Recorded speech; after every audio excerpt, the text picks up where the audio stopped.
It's important that we remain vigilant to all threats to our national security and to our sovereignty. The Director of ASIO has described foreign espionage and interference as the major security concern to our nation, ranking even higher than terrorism in terms of the threat it poses. Australia has been a world leader in combating foreign interference, but the fact is authoritarian states continue to pose a serious risk and are actively working to divide our society through targeted disinformation campaigns, harassment, coercion and, in some cases, threats of violence. Russia and China have attempted to meddle in US and Canadian elections, with US and Canadian intelligence agencies assessing that these governments were behind online influence activities designed to undermine electoral processes and exacerbate social divisions.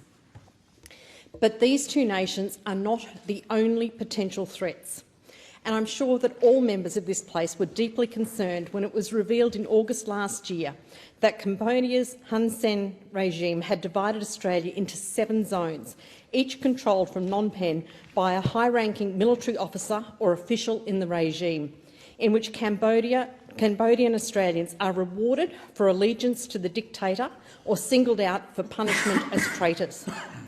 The network reportedly conducted surveillance and provided reports to the regime on local opponents of Hun Sen, including directly threatening violence against Cambodian Australians.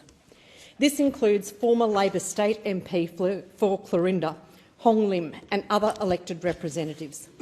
Reportedly, the death threat list included the President of the Cambodian Association of Victoria and any Australian Member of Parliament or any member of the Khmer community who opposed Hun Sen or his decision to hand over power to his son, Hun Manet.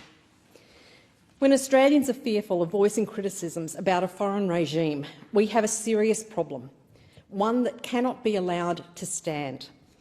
Mr Lim has called on the government to use its visa powers to restrict entry and Magnitsky laws to target human rights abusers and super-rich cronies of the regime who use Australia as a haven. I've written to the Attorney-General and the Home Affairs Minister asking them to ensure that every step is taken to investigate the ongoing claims of money laundering as well as the foreign interference threats. I brought this motion forward because I know that the diaspora community here in Australia has very genuine fears and concerns.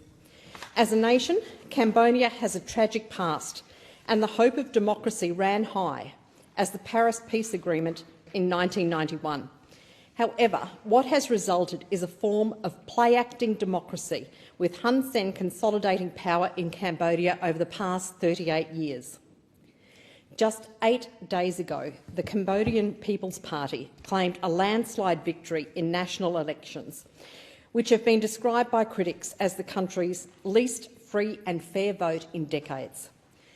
There were reportedly quite high levels of spoiled ballot papers at the recent election, despite the threat of legal action against anyone found to be spoiling their ballot in protest.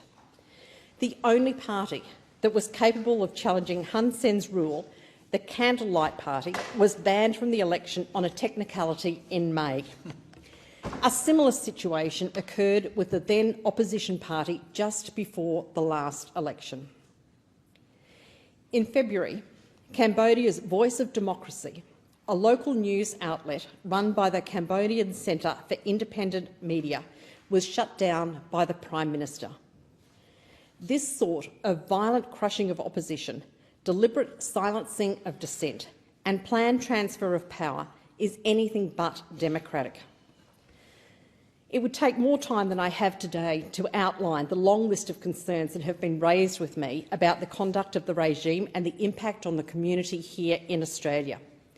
Through this motion, I implore the government to ensure that claims of foreign interference, criminal activity and money laundering are all thoroughly investigated.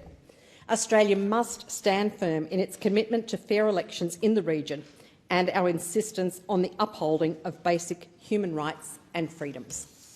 Authorised by Karen Andrews, LNP, Varsity Lakes.